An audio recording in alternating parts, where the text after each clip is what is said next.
All right, good afternoon, everybody. Welcome to the March webinar about preparing for the OAT, a really fun topic I'm sure you guys are all anxious to hear and learn more about. And I welcome you to this session. My name is Rebecca Griffin. I'm the Student Services and Admissions Officer here for the college. I have a few current students with me on the line who will introduce themselves in just a minute. And we are here today to talk all about the OAT. Hopefully those letters are not a mystery to you at this point in time, but even if they are, we'll give you a little bit of a background on what exactly the OAT is. Really, the purpose of the session today is to help give you some information about how the test is administered, what the topics of the test are broadly speaking, and give you some suggestions and resources you can use to study and prepare for the test. We're not really going to get into the nitty-gritty of specific concepts you'll be tested on. Of course, the resources we offer will give you all of that information and all sorts of sample practice tests and questions and that sort of thing. So we're not really going to get into the nitty and gritty of specific topics you'll be tested on other than the broad concepts or the broad categories. But we do want to give you as much information as possible to help you figure out what you can do to get ready for the test. And since I have not taken the OAT myself, as I am not an optometrist, that's why I wanted to include a few of our current students who have taken the test, who can tell you about their study strategies, what their impressions were overall, and give you some tips and tricks to help you get ready. Before we jump into it, I always like to give you a heads up as to what's coming down the pipe for the webinar series. The next webinar we will do in April will be an overview of the application process. So we'll talk through the application process and checklists and steps and timeline and give you all sorts of tips for what you can do to submit your application at the best time possible and in the most competitive format as you can. So it's a great overall general overview of the application process, and I highly encourage you to attend, especially if you're getting ready to apply in the next application cycle. So that I have scheduled for Monday, April 23rd. I'm trying to mix up the days and times so I can get as many different types of students to the different sessions as possible. So this one will be on a Monday at 1 o'clock Central Time. Then you can see a couple others that are coming up if you're a candidate who has already applied and you're looking at possibly having to reapply. Mike Robertson, our Director of Admissions, will talk with you folks on in May about reapplying to SCO, and then June will be the ASCO virtual fair that I will be participating in. All right, so let's jump in to today's session. First of all, I'd like you to meet our current student panelists. They're all first years. I wanted to get our first years on the line because they're ones who theoretically have taken the OAT most recently. And I'd like them all to introduce themselves just briefly, who you are, where you're from, and maybe a little bit briefly about why you chose SEO or what it is that drew you here. And we'll start with Sam. Okay, hi, my name is Sam. I'm a first year here. I'm from Washington, Iowa, so not too far from Memphis. And I would say my favorite part of SEO would be the Eye Center and all the different resources we have on campus. If you guys ever get a chance to come, the Eye Center is really something really cool. So if you ever have a chance to come and visit, that is definitely something I would recommend seeing. Great. And Miss Marie. Hey guys, my name is Marie. Obviously, I am a first year as well. I'm from Columbia, South Carolina. I attended Clemson University. So one thing there, I'm going to kind of piggyback off of what Sam, the eye clinic, you can't pass it up. SEO, it's a phenomenal eye clinic that they have here. But I'm also going to add the faculty and the overall students. It really felt like a home. And even though you think South Carolina wouldn't be that far away, it's a 10-hour drive for me to get home. So it was a little bit further. So feeling that sense of unity and kind of like a little piece from home, which definitely solidified my decision for choosing SEO. So everybody's super friendly, willing to help you. Definitely set SEO apart from other schools. Awesome. And last but not least, Mr. Trevor. Hey guys, my name's Trevor. I am from Rexburg, Idaho. I chose SCO probably because, kind of like Marie and Sam said, I loved the clinical education that I was going to get here. I knew that if I came to SCO, I was going to leave knowing how to be a doctor. And on top of that, I saw their excellent board passage rates and things like that, and that really made me really excited to come. I just love the feeling of family that I get at the school in Memphis, kind of like what Marie was saying. You just feel like you belong while you're here. All right, awesome. Thanks, guys. So along the way during the session this afternoon, I encourage y'all to type your questions into the question box. We'll try to moderate and include your questions or ask questions that are relevant to the topic we're talking about as we go. Otherwise, we'll hold some of the questions if needed until the end, but we will try to answer all the questions along the way. And since you have a few students here who have taken the OAT before, I encourage you to take advantage of that. Again, not so much for the actual concepts that you're tested on, but for questions about prep and just the general process of taking the test. Ask all your questions since you have those folks to benefit from. And here's kind of the overview of what we'll talk about. So we'll talk about what the test is, how you sign up for it. We'll focus quite a bit on prep and different resources that we think are helpful. And I'll ask our student panelists to go through, what their process was for studying, how much time they spent, what resources they use, and that they would recommend. And then we'll talk a little bit about the logistics for the day of the test and how you submit your test scores. So let's jump right into it. So first of all, just a quick note about what the OAT is. So the Optometry Admissions Test. It is one of those standardized tests that all students who are interested in pursuing optometry have to take before they're admitted to an optometry school. It is a categorical test, and I'll show you in just a moment what different categories you are tested on throughout the day during the test. It is administered by the American Dental Association, of all things. Really, why schools require the OAT, there are a few reasons. So first of all, the curriculum at optometry school is very heavily focused on sciences. And so even in your first years, you are taking, basic science classes, building off of what you learned in undergrad, what you learned in your prerequisite courses. So we need to know that you have the requisite knowledge to leap off from and start the optometry program on the same foot. Your GPA is an important factor, seeing how you did in your undergraduate classes, but all of the curriculum across all the schools and colleges that students come from is very different. So this is a way to standardize, the knowledge base and understand, where our students are coming from and what their aptitude is for those basic sciences. It is a very intensive and rigorous curriculum here at SCO, as it is across optometry schools. So we need to know that you're ready to take that on. And being a test taker, a good test taker, is an important factor leading to your success in optometry school, because as many of you may know, in order to become a practicing optometrist, you do have to pass boards. Boards is a set of 3 different tests that you have to pass and make it through. And there is statistical data to show that students who perform successfully on the OAT are more likely to perform successfully on their national boards as well. So jumping into the different categories that you'll find are included in the OAT, I have that list for you here. So your natural sciences to include biology, general chemistry, and organic chemistry, reading comprehension, physics, quantitative reasoning are the sections that are included. You can see the breakout of different times. You get a tutorial at the beginning, an optional break in between. So it is a pretty lengthy test. It's just over 4.5 hours if you take the entire amount of time. And as you can see, it is a timed test. So you definitely want to keep that in mind as you go through the study and prep process. That becomes a really important factor when you're actually in the test.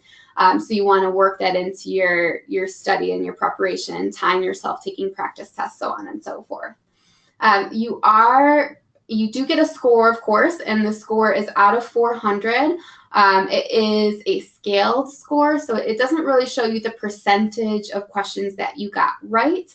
It kind of shows you how you did in relation to other test takers. You are graded, or you're scored only on the number of correct responses, so you are not penalized for your incorrect responses. In other words, you're not penalized for guessing, so definitely keep that in mind. When we receive your scores and when you receive your unofficial score report after taking the test, you'll see a variety of scores. So of course you're going to get an overall score, and that's called your academic average. That's going to take into account how you did on all of these categories. They also show us sub-scores. So we see a total science score, as well as individual scores for biology, for general chemistry, and for organic chemistry. In addition, you get a sub-score for physics, for quantitative reasoning, and for reading comprehension. So we see individual scores for each of those sections, as well as a comprehensive academic average score and a total science score. And what we really focus on, what we pay attention to when we're evaluating your scores and your application overall for competitiveness, you know, what makes a competitive score? What do we look for? What are we basing that off of? You can see here the profile of our entering classes for every year since 2008. So this gives you some perspective as to who the students are on average that are enrolled here at SCO. I highlighted the most recent 3 years, so you can see the last 3 years, the academic average for students for the entering classes had a mean of 328 to 331. So that's, of course, an average, meaning we have students who scored higher than that and lower than that. What we recommend that you strive for a solid and competitive score would be at least a 320. So work as hard as possible to get a 320. If you get a 320 and the rest of your application is pretty good, you can feel good about that score being quite competitive. We don't really have a hard minimum, but generally speaking, anything above a 300 would warrant further consideration for potential interview and admission. If you're below a 300, it's essentially an automatic recommendation for a retake. So you want to work for at least a 300, ideally a 320 or above. Scores are not considered or accepted that are more than 2 years old, so definitely keep that in mind. Although we do have a fair number of students who retake the test. So it is okay, totally fine if you end up needing to retake the test. We'll talk about that in a little bit more detail later on, but just to mention that if you do not score at least a 300, you can retake the test, and what we would do is pretty much look at the score that had the highest of the academic averages.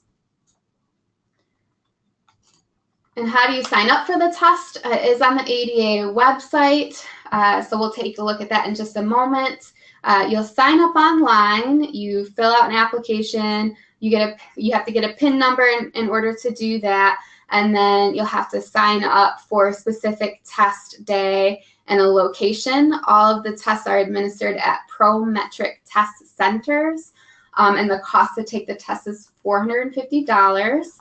So let's take a look at the OAT website. So this is where you'll go to sign up for the test. You'll have to request a PIN first and then apply to take the OAT. This is a website that has a lot of really good information. It's a great resource, and I really encourage you to read each section thoroughly. It won't take you too much time. It's not super dense, but it's going to give you all the information you need in terms of how to register.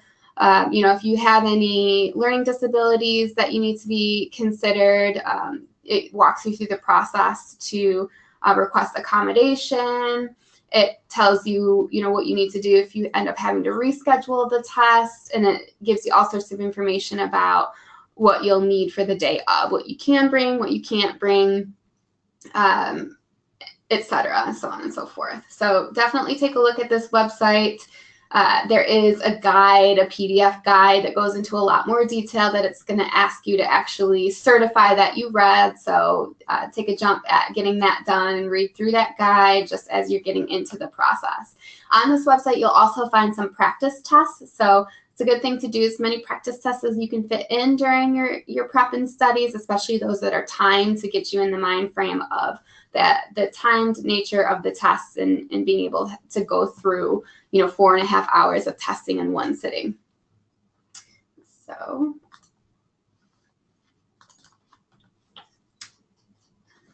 all right, and if we move forward and we talk a little bit about the preparation for the test itself, something we really want you to keep in mind about the test and preparing for is that, if you think through how you prepare for tests in undergrad, or if I think how I prepared for my test in undergrad, what I was really in the habit of doing was studying and cramming for, my one test or my midterm or my final, prepping for a few nights before or the night before. And when I took the test, then I dumped all that knowledge out of my head.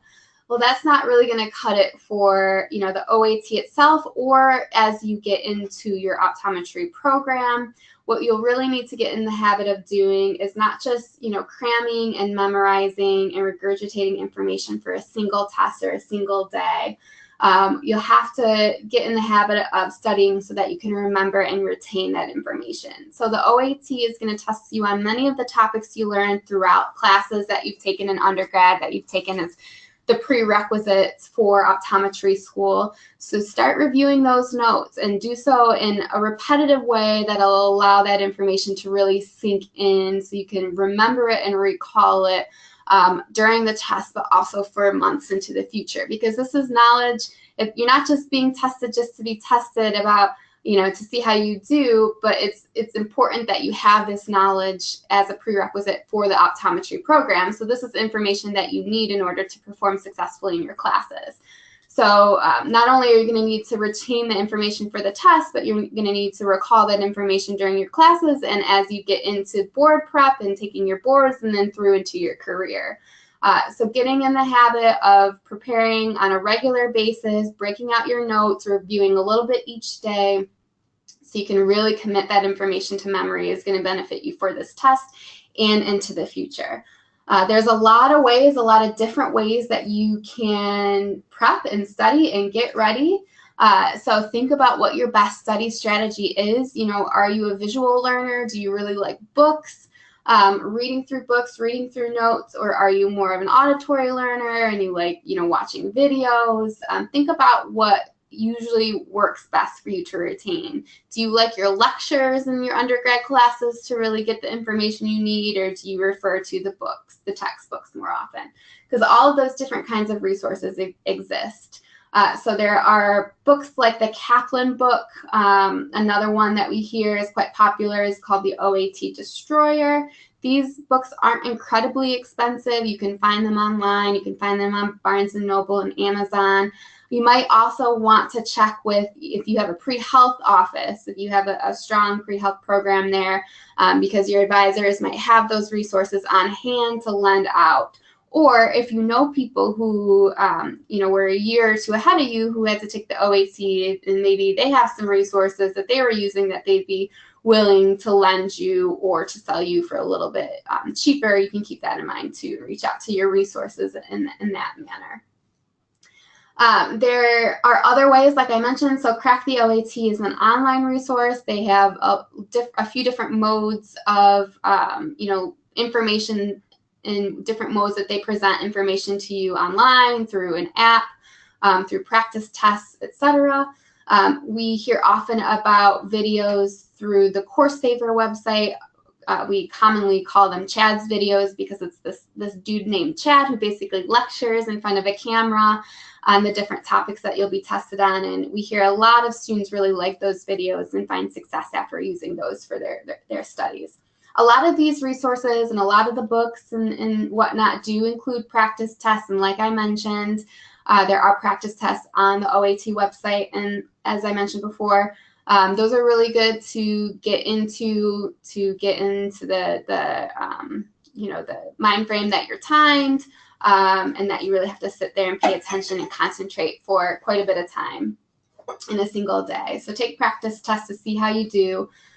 And there are also classes you can take. A lot of students mentioned taking Kaplan courses. The Kaplan course in particular is pretty expensive, so we don't necessarily recommend that you take that on or consider that as your first option. But if you're taking the OAT and you're not doing as well as you had hoped, and you really need another option to rely on, the Kaplan test or the Kaplan course could be a good way to get information in a new way. And they have a guarantee, I believe, still. So I think their guarantee is that, if you don't improve your score, you either get a refund or some sort of money back. So look into that if you are looking into the Kaplan course.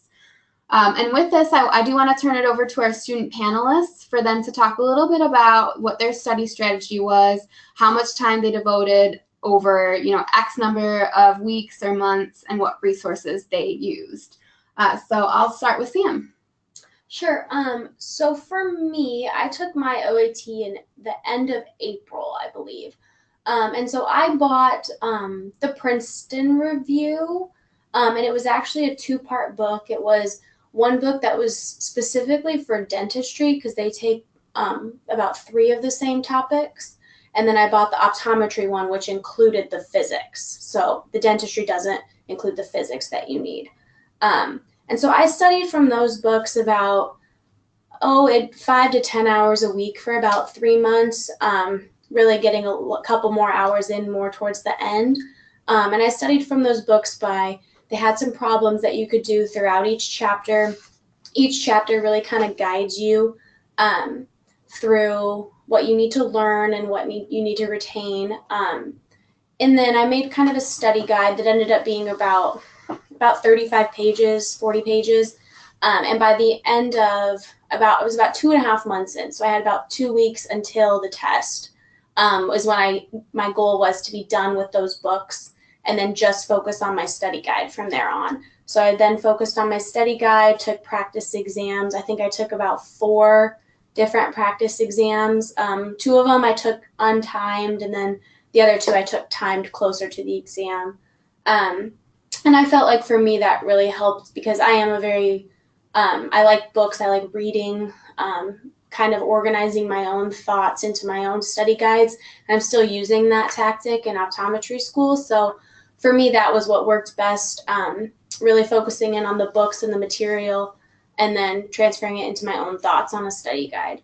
But I would say the number one thing that worked best for me, which at this point might be a little difficult, but you are still taking classes, was when you're taking those classes, really focus in on remembering and retaining, like Rebecca said, that material, because I felt like when I was reviewing in those books, a lot of the things I would read and I'd recall from class, I remember talking about this, I remember learning about this, and there I didn't have to study or focus on that stuff that I already knew. I could focus more on the stuff I maybe didn't quite understand or the first time around, or maybe things I hadn't been taught yet because I hadn't taken all my physics courses or all my organic chemistry courses. So really focusing in on the classes that are pertaining to the optometry admissions test and focusing on that material and really retaining that really cut down on the amount of studying I had to do. Excellent. Thanks, Sam. I'll turn it over to Marie next. So I actually had a little bit of a different tactic than Sam did. I took a year off. So I had a 8 to 6 job. So I would usually study in the evenings. I did also start out 3 months in advance. I actually took mine at the end of, actually it was at the very, very beginning of June. And so I did buy the Kaplan book. I didn't actually do the online class, and where you actually have a scheduled, outlined course that you end up taking. I just bought the book and I was like, oh, I'll read through all the different sections. So I started doing that, but after working all day, I just noticed I was tired and I didn't want to actually study, so I kept putting it off. So I actually did Chad's videos. So that is the main thing of how I used my study tactics. I'm a big visual and auditory learner. Not only, so I would be listening to the videos. I could pause when I wanted to. If I needed to rewind, I could do that. And then I would also do not necessarily a study guide per se, but it was just me writing down what I thought was important or was going to be prevalent for on the OAT. So I was a huge fan of Chad videos. So if you are like me, more of a visual or auditory learner, it definitely kept me more engaged because Chad is actually he's a great instructor. He gives you different analogies and different ways to help you remember things rather than just reading through a textbook and trying to create mnemonics on your own. So having him be excited about what he was teaching, and he taught I did obviously the OAT one, but he also did the DAT for dentistry. There was an MCAT section. So taking the OAT one, he did all of the things. So, he's very knowledgeable. It was great. So I would recommend that if, like I said, the visual and auditory. So I started doing those and probably got about 2.5 months of actually going through the different material. That being said, I took physics in my freshman year of undergrad. So that was 4 years since I've seen that material. So I definitely had to go back and focus on more of those topics because I know optometry in general, which we are currently in multiple physics classes or optics classes currently. So having a good basis of not only your sciences, but the physics and that aspect. So just again, as Sam and Rebecca have said, I'm going to also hit on the fact that do make sure you are learning it, because the organic, you probably will, you will not see that in optometry, at least not yet. Maybe when we get to pharmacology, we will hit a little bit of that, but having a good foundation and actually learning and understanding what you're reading or preparing for the OAT, it'll make you that much better of a student and that much further in your studies, even when you do get to optometry school, rather than, always just spitting it out for the test and then not remembering it. It'll just kind of set you back a little bit when you actually do get to school. But I definitely studied a little bit earlier because I did know standardized tests. They're not always my strong suit. So I definitely wanted to prepare more for that. Just like Sam, I took multiple practice tests. I always did timed ones because I wanted to feel that pressure of what it's going to be like on test day. So I definitely recommend taking practice tests, making sure that it's timed, see the different types of questions. I will say that's one thing nice with the OAT, your biology section. So it's all of your chemistry questions you'll take once, and then, it's actually one particular timed, but you'll have, say, 40 questions of biology in a row, and then you'll have, I forget exactly the exact numbers, but then say 40 questions for chemistry and then 40 questions for organic. So it was nice to kind of compartmentalize a little bit so it wasn't just completely all over the place. So the structure of that is really good in my opinion. But again, when it comes to studying and taking a test, it all comes down to figure out what works for you, and figuring out what works best beforehand will be nice. And again, will help you better when you get to optometry school. So that's what I would go ahead and recommend. Awesome. Thanks. And Trevor? So I had an even slightly different approach from Marie or Sam. So the very first thing that I did was I found a practice test, and I gave myself a timed practice test it would have been over Christmas break. And I took the test in May, so I gave myself about 5 months or so to prepare. So I took that test and then went through and checked all the answers and everything and evaluated, okay, where am I struggling? Where am I doing well? Where should I try and focus my studying on? And then once I kind of had a grasp of where I was at, I I bought a set of Kaplan books that were probably 2 or 3 years old from an optometry student or a pre-optometry student in the year above me. And I didn't go through the books necessarily. I was really focused on practice, practice, practice, practice, practice. I just wanted to get as many problems, as many questions under my belt as I possibly could. So I used the Kaplan books more like a resource, a reference manual almost. One of the books that I had more problems in it. The other one was a textbook, and so I would just kind of refer to it when I had questions. My number one resource was a website called OAT Cracker, which I believe is different from Crack the OAT. But OAT Cracker it's a fairly reasonable price, and it's just like 6 or 7 practice tests in each of the different sections of the OAT. And it was just question after question after question after question. And for me, that was exactly what I needed. I just needed to do as many problems as I possibly could. And I feel like it prepared me very, very well for the test. I felt like I saw similar questions and problems, and after having done so many, I didn't feel like there were any surprises when I got there. I would also emphasize practicing with the time. Especially when I would go and practice test all the way through, I would find a place that was going to be quiet, where I knew I would not be distracted. I would leave my phone in my backpack, just like I would in the test. I brought a snack with me that was the same snack that I was going to have during my break on test day, and I tried to simulate my test day as exactly as I could. And that was really helpful. When I walked into the testing center, I knew that I could do the test in the amount of time, and that I knew the material that I was going to be tested on. So that was kind of my strategy, was just practice, practice, practice as much as I could. But that would be my recommendation, probably. Awesome, thanks to you all. And I want to go off of a little bit what Trevor said.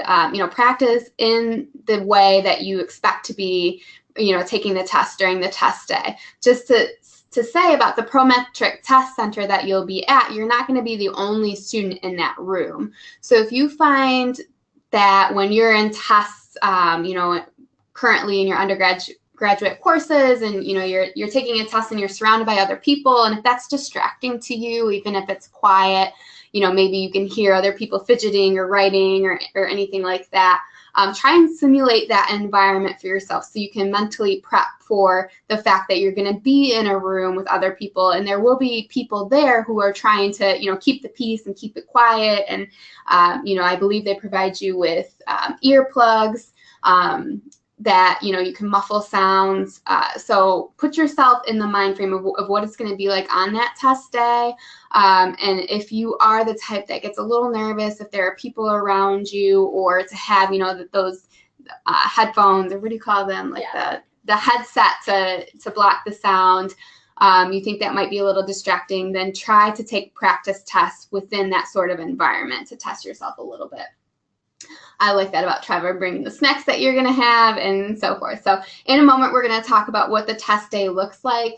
I do want to mention a couple other things first about signing up for the test. Just to give you a heads up that the OAT test takers recommend, or the test administrators recommend, that you schedule at least 60 to 90 days in advance.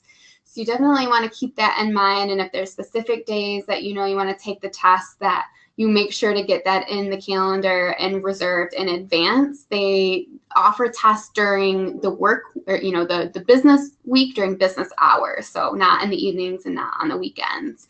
You want to know if you're going to have to travel, so look on that Optometric Test website to see where the test locations are. That's linked to on the ADA website there. We'll talk in just a second about what you can bring into the test day, what the day of the test looks like. But I first want to ask our student panelists about their study strategy. I'll explain what they did, but I want to know if any of you feel like there's something you wish you would have done a little bit differently, or something you wish you might have focused on a little bit more? I know you were all very successful, but is there anything that you wish you would have done a little bit differently looking back?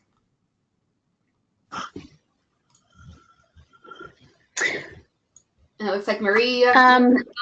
Sorry, I didn't. Yeah, so I guess there is a reading comprehensive portion to the exam, and I know, so that actually was my lowest on the OAT, which is funny because it usually should not be that way, because that's kind of like the nice little buffer. So I think I focused, something that I would do differently is I would maybe focus a little bit more time on the reading comprehensive, just overall taking practice exams. I mean, because the only time I really looked over the reading comprehensive was actually during my practice exams.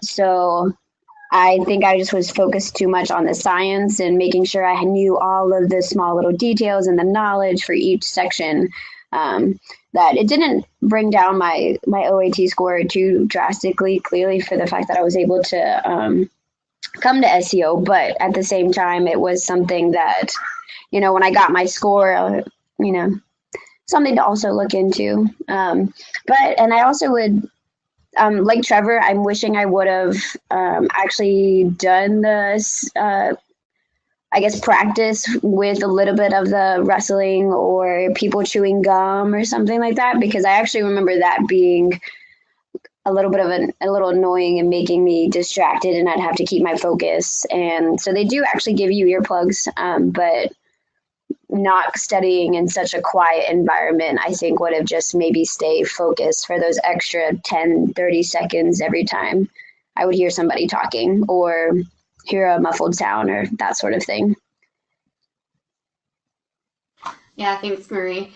And kind of to go off in a slightly different direction, is there anything about the test, I guess generally speaking, maybe not, again, the nitty gritty of the contents of the test, but is there anything that surprised you overall about the test?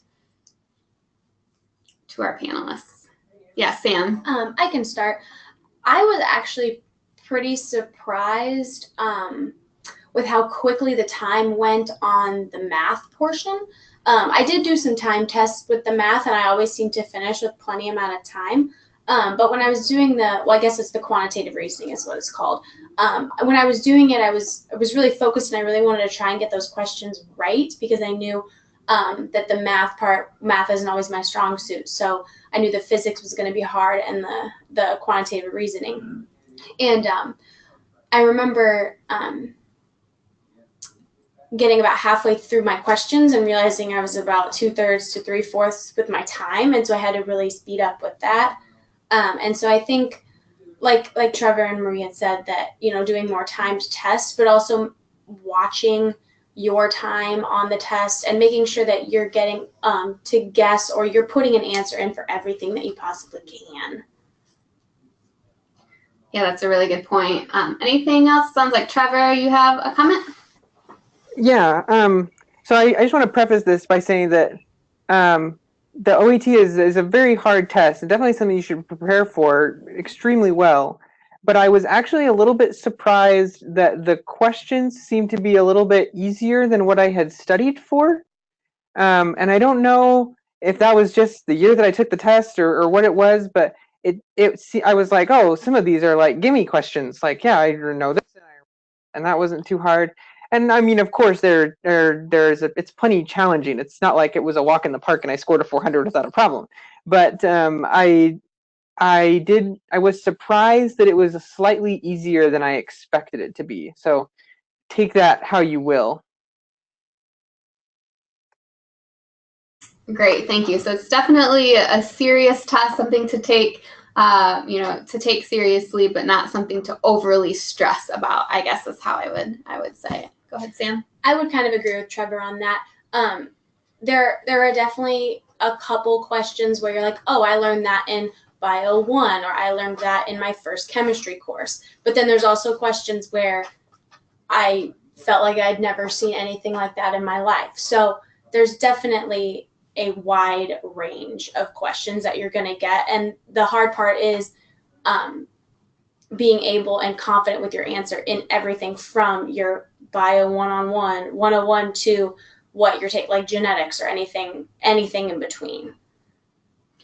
Definitely, thanks. And then we had a question come up, how many times did y'all take the test and what were your applicant scores? And I actually told our panelists today that I was not going to ask them to reveal their scores, just, you know, for their own privacy. So I'm not going to have them reveal their scores, but correct me if I'm wrong, I don't believe any of you took the test twice, right? No. Right. Okay, I didn't think so. Marie?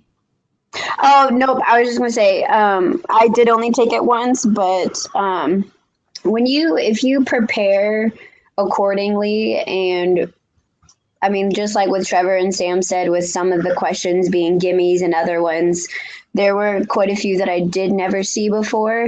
But if you take the test seriously the first time and really prepare for it, you hopefully should only have to take it at least once. And even if you did end up having to take a second time, you'll at least have a nice one under your belt to where you'll be able to study, I guess, more efficiently the second time around. Yes, thanks. And that leads me to a thought. We often get the question, or maybe not so much the question, but we hear from students who say that they take the test without really preparing for it, just to see how it goes. And that's not something we recommend. We definitely don't want you to take the test without preparing, just to get a sense of how the test goes. For one thing, it is pretty expensive, you know, $450. But we will see all of your scores. So, you know, we will, when you sign up for the test, you're able to designate at least one school that, or you can designate up to, you know, however many schools you want to receive the scores. And if you designate at least one school, it's kind of complicated, but if you designate at least one school, that means all of the schools will have access to your scores on Optomcast. If you designate no schools when you sign up for the test and take the test, that means no schools will have access to your scores on the application system until you separately request the scores to be reported. So hopefully I didn't say that in a confusing sort of way.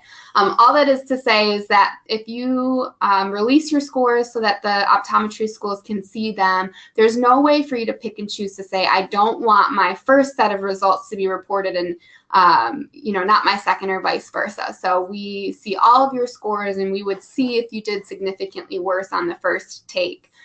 So definitely take your first attempt seriously. That said, as I mentioned earlier, we do have a fair number of students who retake the test and still are admitted. I think the percentage is around 75% who only take the test once, and about a quarter of students who take it more than once. And as I mentioned, we do try to give weight to the score with the highest academic average. So if you do need to improve your score, we have plenty of students who get in each year who had to take the test more than once. Maybe you see that you had a deficit in a certain area and you can study a little bit more to make up for that. But definitely put in the prep so that you hopefully only have to take it once, but don't fear if you do have to take it a second or third time. All right, so let's talk briefly about the test day. A few recommendations. These you can all find online, so make sure, again, that you review that OAT website for all of these recommendations and more, but just a few to make note of.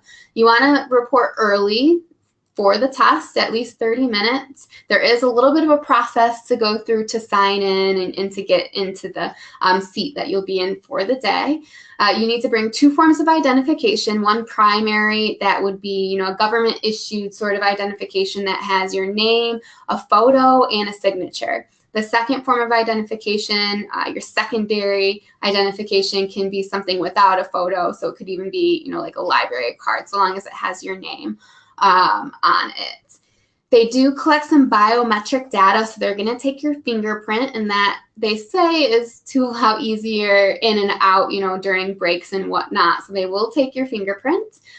You will not be able to take any personal items into the test center with you. So they'll give you a small locker. It's not huge, so don't bring, you know, all your study resources and, you know, a full meal or anything like that with you, because it's not a huge locker, but you will get some space to store your personal belongings. You will not be able to bring in anything really, but no books, no notes, no scratch paper, no writing utensils, not a calculator. No electronic devices, no watches, no jewelry, except a wedding or engagement ring is the only exception they make. No outerwear, no food, gum, medicines, no, good luck, rabbit's foot, anything like that. So pretty much you just take yourself in. They will give you earplugs.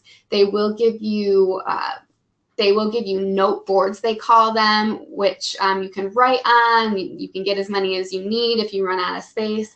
You'll have a calculator during the math section on the computer, but it is a basic function calculator. So keep that in mind during your prep for the math section, that you don't get a fancy calculator. You just have the basic one on the computer screen. Is there anything else, guys, panelists, about the test day that surprised you or you would want someone to know? I saw Trevor pipe up first. So I just wanted to make one quick, just to emphasize arriving a little bit early. I only had to travel about 20 minutes to the Prometric Center near where I was, but I left early enough to get there, almost an hour or before my appointment time. I'm so glad I did, because I actually blew a tire on my car about 100 yards from the testing center. So you never know what's going to happen on test day, so just always be prepared and try and be ready. I mean, you're trying to be ready for the test, but try and keep your stress as low as possible by being as prepared as you can. Oh, yikes, Trevor. That sounds pretty terrible, but you made it through, and here you are. Marie, you had something to add. Yes. So when you brought up the calculator, so when I was studying for the quantitative math portion, as well as doing my practice exams, I was actually using not a fancy TI-89, but even just say a TI-30 or one of the standard calculators. And then I remember actually being surprised because I didn't practice only using it on the computer. And you don't think typing in the numbers would slow you down, but it slowed me down enough that I was panicking a little bit by the time I got to the end of my math section. So I would recommend, not necessarily when you're studying and going back through the trigonometry and that aspect, but when you do the timed practice exams, I would recommend trying to use your computer calculator, because that was another kind of big surprise, at least for me. All right, thanks, Marie. And Sam, you had another comment? Yeah, for me, what really kind of surprised me when I went, so there was a library very, very close to where I was testing. And so I went there early in the morning, got a coffee, went to kind of look over a few things the day of, which, I mean, honestly, in reality, really wasn't going to do much, but doing my sort of thing. And the office actually emailed me 4 hours before and said that they had an open time, and if I wanted to come in, then I could. So that was kind of nice for me. I could kind of get it done with the day and get it done early, because I knew I probably wasn't going to retain anything else that next day. So for me, keeping a watch on if you can go in early, that would be great and get it done with. The second thing was, and I don't know if it was the same for Marie or Trevor, but I didn't realize I was going to get my unofficial scores immediately after. So when they had told me that when I walked in that day, it kind of caught me off guard and I wasn't prepared for that. So if that does happen to you, just be aware that you could get your scores immediately after. They may not be your exact scores, but they're a pretty good estimate. So just be aware of that and don't be nervous about getting those back right away. Don't have that on your mind. Yeah, because that was something that really surprised me when I walked in that day. Yeah, great tips. We have a couple other questions come up. So one person asked about the note boards.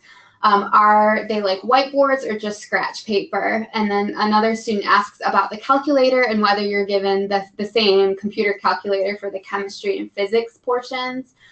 So correct me guys if I'm wrong, but I believe that to the first question, the note boards are kind of they're laminated pieces of paper, and you get the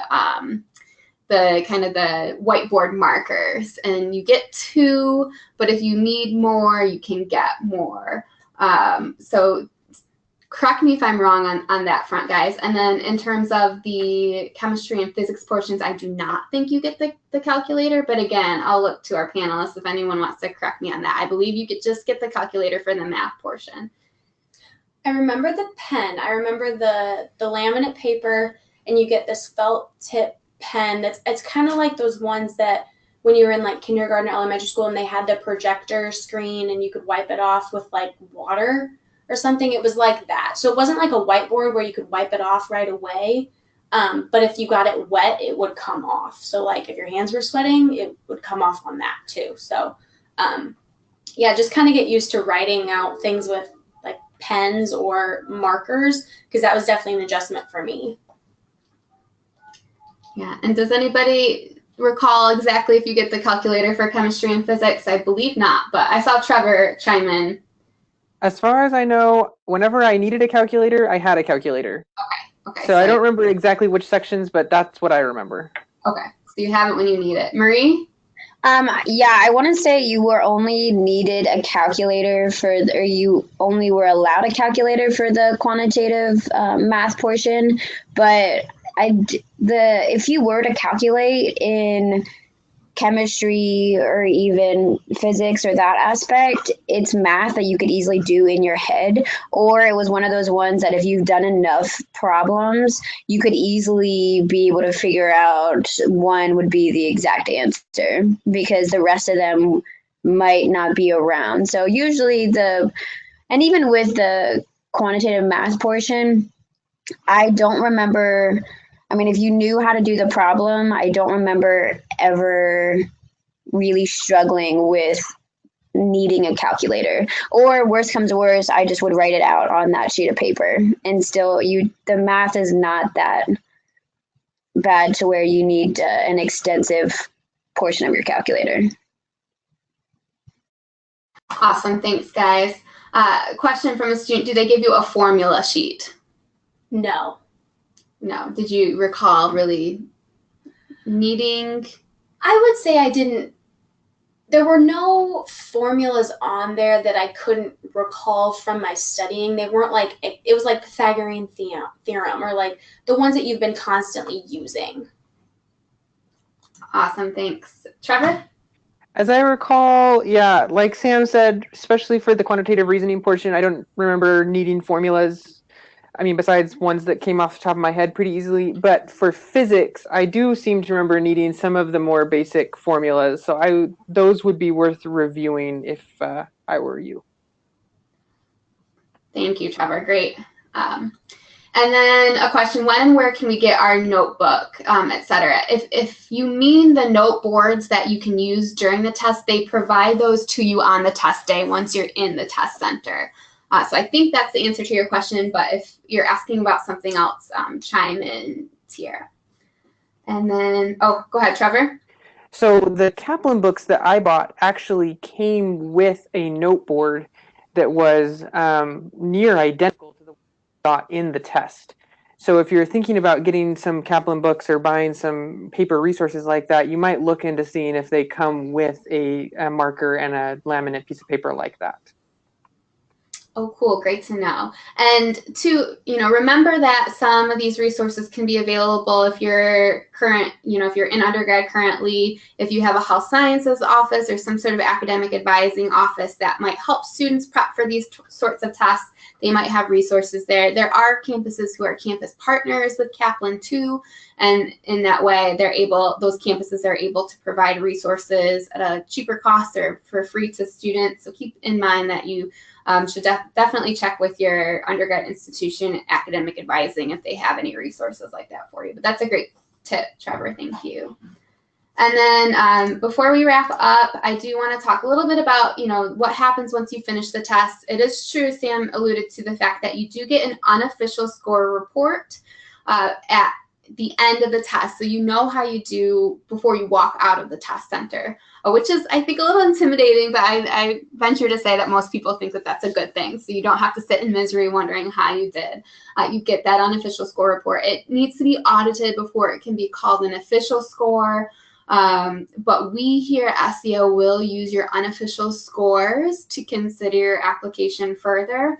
So what you can do is if your application, so let me say if the application cycle has already started by the time you take the OAT. So you've either started your OptomCast application or maybe you finished some of the sections or the entire process. And the OAT is the last thing that you do. You can scan or take a photo of your unofficial score report and email that to us. And if everything else on your application is in line and is good to go, we can use that information right away to consider you for an interview invitation. So that's why it's good to start the application process pretty quickly. That entire process will be outlined in next month's webinar. But just keep in mind, you can send us your unofficial score reports, and we can use that as we wait for the official scores to be reported to OptomCast, which can take up to 3 to 4 weeks. And as I mentioned earlier, kind of poorly, so I'll try to say it a little bit more clearly. If you opt for your scores to be reported to at least one optometry school, then they will be released to OptomCast, which is the centralized application system for optometry schools. And that means all optometry schools can see your scores. The only way to avoid all of the optometry schools from seeing your scores is to not choose any institution. You can opt for specific schools to not be able to see your scores as well. So you have the ability to choose specific schools in that way. Like I mentioned, once again, scores for all of your attempts will be visible on OptomCast, so we will see those. And keep in mind, if you do need to retake, say you score less than 300, you have to wait 90 days before you're permitted to retake the test. So keep that in mind, and that's another reason why starting the application process, including your first attempt at the OAT pretty early, is really huge, because that gives you still enough of a buffer in the application cycle overall to have to retake the test after the 90 days if necessary. You can take the test up to 4 times. After a 4th attempt, you would need authorization from an optometry school for the 5th. But as I mentioned earlier, around 75% of students take the test only once, and those that take it more than once usually only have to take it 2 times. It's rare that we see a student take it 3 or more times. So hopefully with all the prep, all the guidance and insight you've been given today, you'll be able to knock the test out of the park and get your 320 or higher and be pretty golden for the application process. So I see a couple other questions that have come through. So the question is, when would you recommend taking the OAT? I've heard that OptomCast charges an extra fee for exams taken before the application cycle begins.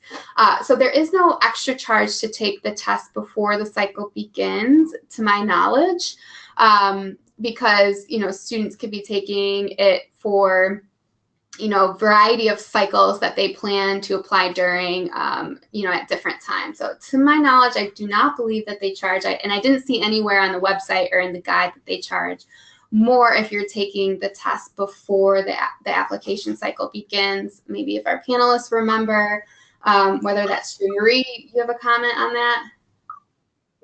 So I took mine in very beginning of June.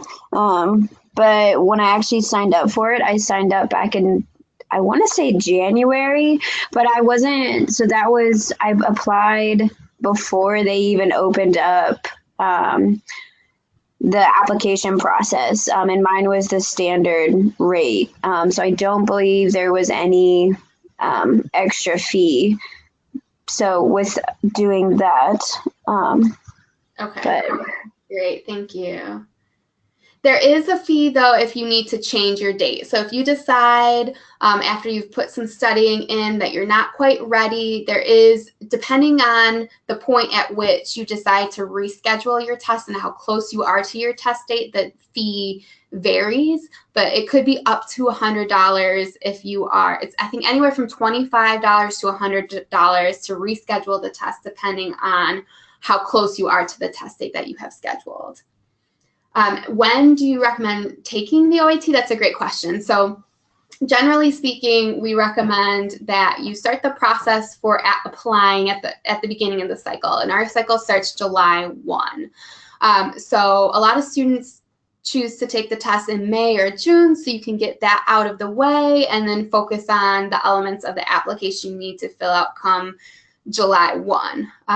You know, what we consider to be an early application, and that's kind of an arbitrary term, but we always recommend students to apply early so that you have, you know, the most seats still available since we have a rolling admissions process, and the most scholarships available since we have rolling consideration for scholarships, and to give you enough buffer in case you do need to make any improvements in your application. We recommend applying early, and we consider an early application to be, you know, July, August, September timeframe. So again, a bit arbitrary, but that's what we recommend that you shoot for. And so that would include all the elements of your application, to include your OptometryCast file, your SEO supplemental application, and your OAT test. So, you know, May, June, I think is a good time frame because it's, you know, allows you to take it early and get it out of the way before the application opens, and gives you a healthy buffer in case you need to take the test for a second time. You know, but definitely budget the amount of time that you need in order to get your study and prep in. Sam, you have a comment? Yeah, so I think when you want to take it really depends on what kind of student you are. So for me, I had taken a lot of credits before. I knew I was going to graduate in 4 years, and I didn't have to pack on a bunch of classes. So actually in the spring of my junior year, I only took about 13 to 14 credits, and then used that extra time to study. And then I took my OAT at the end of April, a couple weeks before that spring finals schedule kicked in, because I knew myself, and I knew once summer hit, I was not going to want to be studying and wanting to be putting in all those hours outside of school. I didn't want to be putting in all those hours into the test when it was summertime and all my friends were out doing things.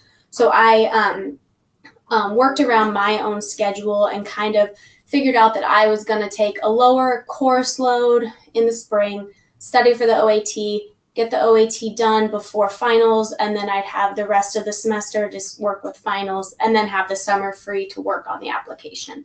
So you really need to know what kind of student and how disciplined you are going to be, because I also had friends who took the MCAT who studied 2 months straight, 8-10 hours a day in the summertime, and they had the discipline to do that, and I knew that I probably didn't at that point in my life. So I would say you really need to know what kind of student and how disciplined you're going to be on your studying to decide when you want to take it.